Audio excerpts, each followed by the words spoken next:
خاتون حضور کی خدمت میں حاضر ہوئی اور عرض کی یا رسول اللہ صلی اللہ علیہ وسلم مجھ سے بدکاری سرزد ہو گئی ہے اور میرے پیٹ میں بچہ ہے اور میں چاہتی ہوں کہ آخرت کی سزا کی بجائے دنیا کے اوپر اس کی سزا مجھے دے دی جائے تاکہ میں پاک ہو جاؤں اور صاف ہو جاؤں، کیونکہ آخرت کی سزائیں بہت سخت ہیں۔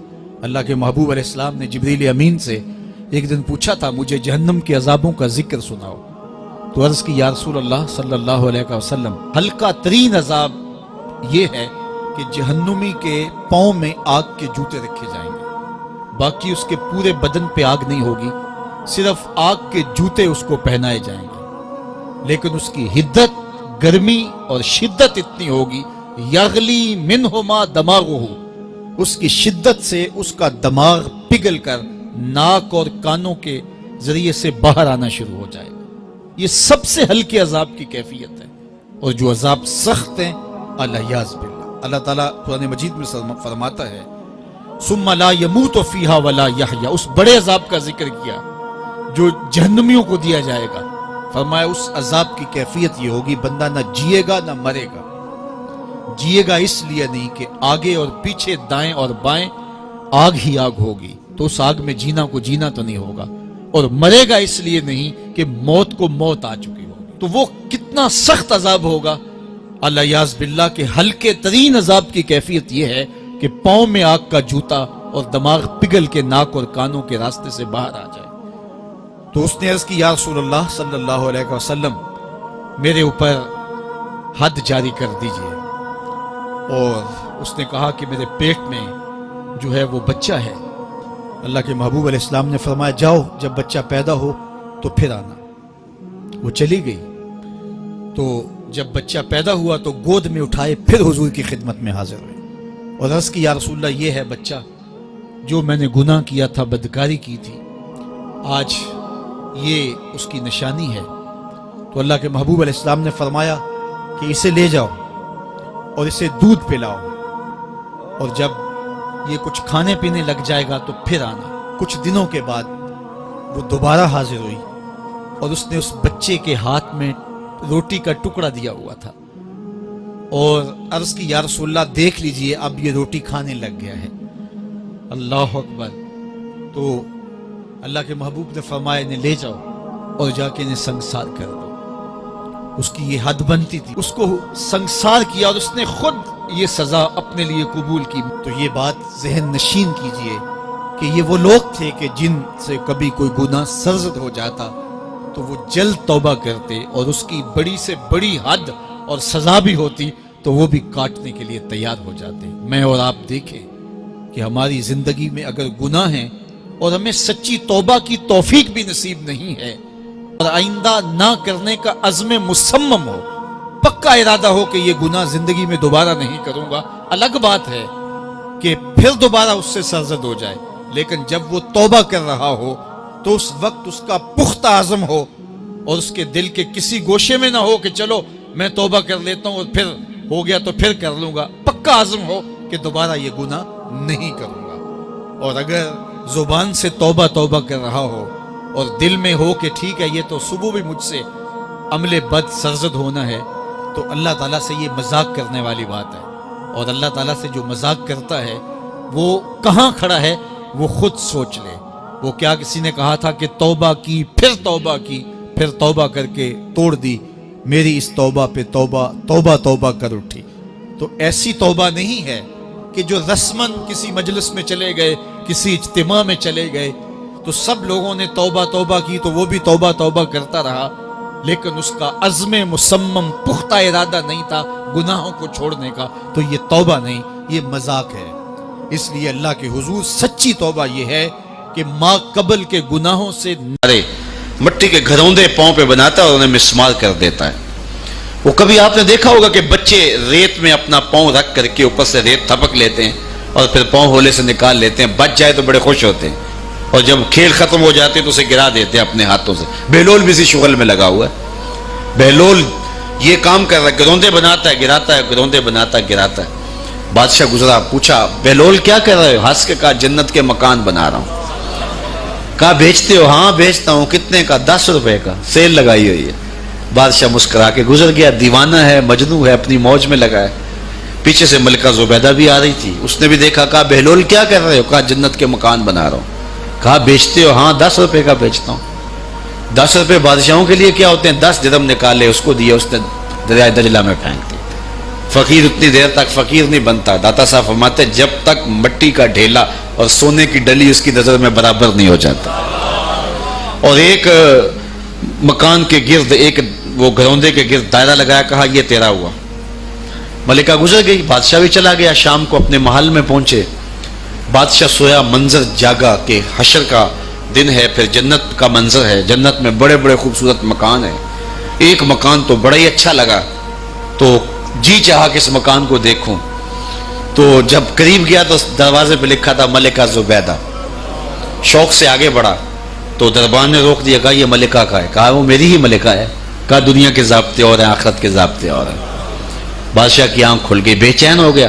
ملکہ کو بیدار کیا. کہا تو کون سا نیک عمل کیا ہے؟ میں نے جنت میں تیرا یوں مال دیکھا.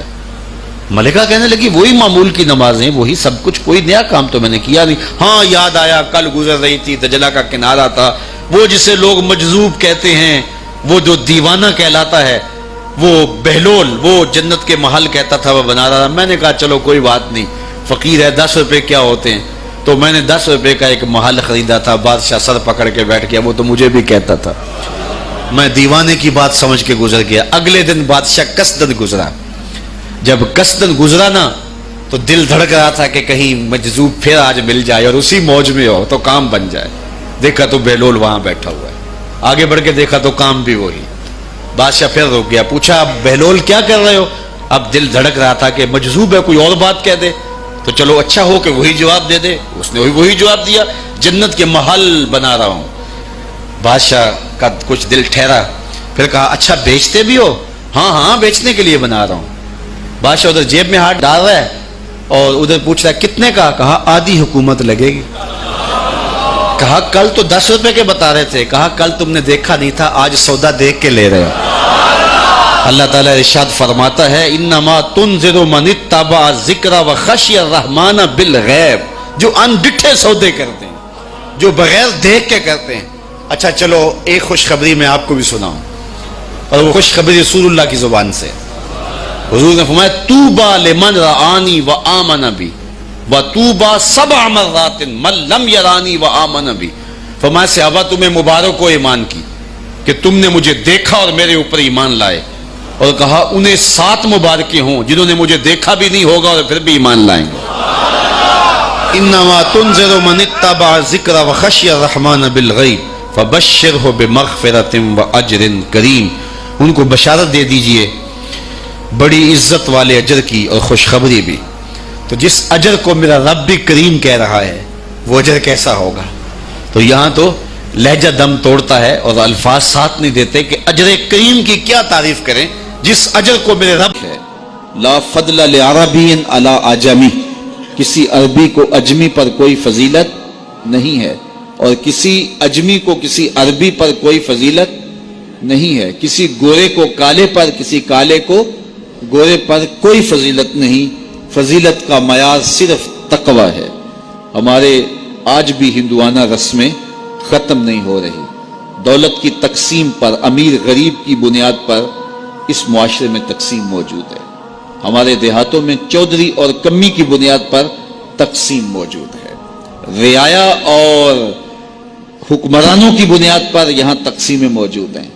لیکن میرے اور آپ کے آقا و مولا نے قیامت تک آنے والی انسانیت کے لیے جو منشور دیا وہ یہ تھا کسی عربی کو اجمی پر کوئی فضیلت نہیں، کسی اجمی کو عربی پر کوئی فضیلت نہیں، کسی گورے کو کالے پر کوئی فضیلت نہیں. چونکہ کالے رنگ بھی اللہ نے بنائے ہیں، گورے رنگ بھی اللہ نے بنائے. حکیم لقمان رنگ کے کالے تھے اور صورت اچھی نہیں تھی. تو کسی نے ان سے پوچھا کہ آپ اتنے بدصورت کیوں ہیں؟ تو حکیم لقمان نے کیا جواب دیا؟ کہا آپ شکل میں نقص نکال رہے ہیں یا شکل بنانے والے میں نقص نکال رہے ہیں؟ تو وہ خاموش ہو گیا. اللہ اکبر. تو یہ اللہ نے بنایا ہے نا, اس نے کانٹا بھی اس نے پیدا کیا ہے, پھول بھی اس نے پیدا کیا ہے, چہروں کی رنگت اس نے بنائی ہے, کسی میں کوئی رنگ بھر دیا, کسی نے کوئی رنگ بھر دیا. تو رنگوں کی بنیاد پر, نسب کی بنیاد پر کوئی افضل, کوئی اشرف, کوئی اعلیٰ, کوئی بد, یہ نہیں ہے, بلکہ معیار جو دیا گیا وہ کیا تھا؟ تقوی. ان اکرمکم عند اللہ اتقاکم, جو زیادہ متقی ہے اللہ کے نزدیک وہی معزز ہے, وہی معتبر ہے. پھر حضور علیہ الصلوۃ والسلام نے عورتوں کے بارے میں تاکید کی کہ وہ تمہاری زیر دست ہیں, ان کی ملک کچھ نہیں ہوتا اور کمزور ہیں, ان کے بارے اللہ سے ڈرنا. اور حضور نے ان کے ساتھ حسن سلوک کرنے کی وصیت کی. پھر غلاموں کے ساتھ حسن سلوک کرنے کا حضور نے درس دیا کہ جو خود کھاتے ہو وہ انہیں کھلاؤ, جو خود پیتے ہو انہیں پلاؤ, جو خود پہنتے ہو انہیں پہناؤ. بعض لوگ ملازم کو, ماتحت کو جو ہیں وہ ہلکے کپڑوں میں کسن رکھتے ہیں تاکہ پتہ چل جائے کہ یہ غلام ہے, یہ ملازم ہے اور ہم باس ہیں. حضور علیہ الصلوۃ والسلام نے ان 3 چیزوں کی تاکید کی.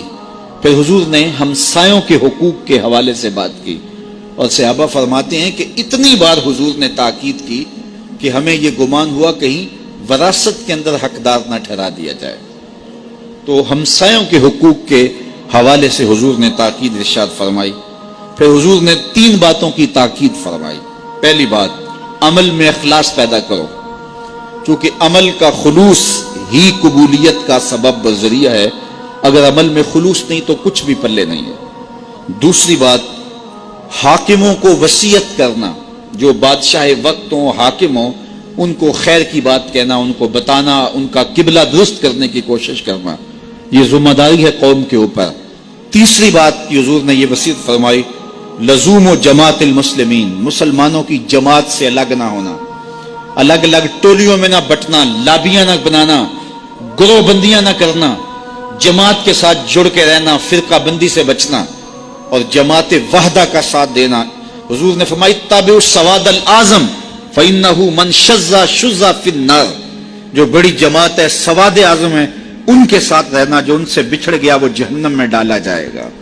در ماہی دا چھوڑی ناہی, نہیں تے ہو جاویں گا روگی, جیڑی بکری اجڑوں وچھڑی او بگیاڑا جوگی. اس لیے لزوم و جماعت المسلمین, مسلمانوں کی جماعت کے ساتھ قائم رہنا. پھر حضور علیہ الصلوۃ والسلام نے فرمایا, اے امت مسلمہ, میں تمہیں لاوارث نہیں چھوڑ کے جا رہا, میں تمہارے اندر 2 بھاری چیزیں چھوڑ کے جا رہا ہوں, اور اگر تم ان کو مضبوطی سے تھام لو گے, میں ضمانت دیتا ہوں تم کبھی بھی گمراہ نہیں ہوگے. ایک اللہ کی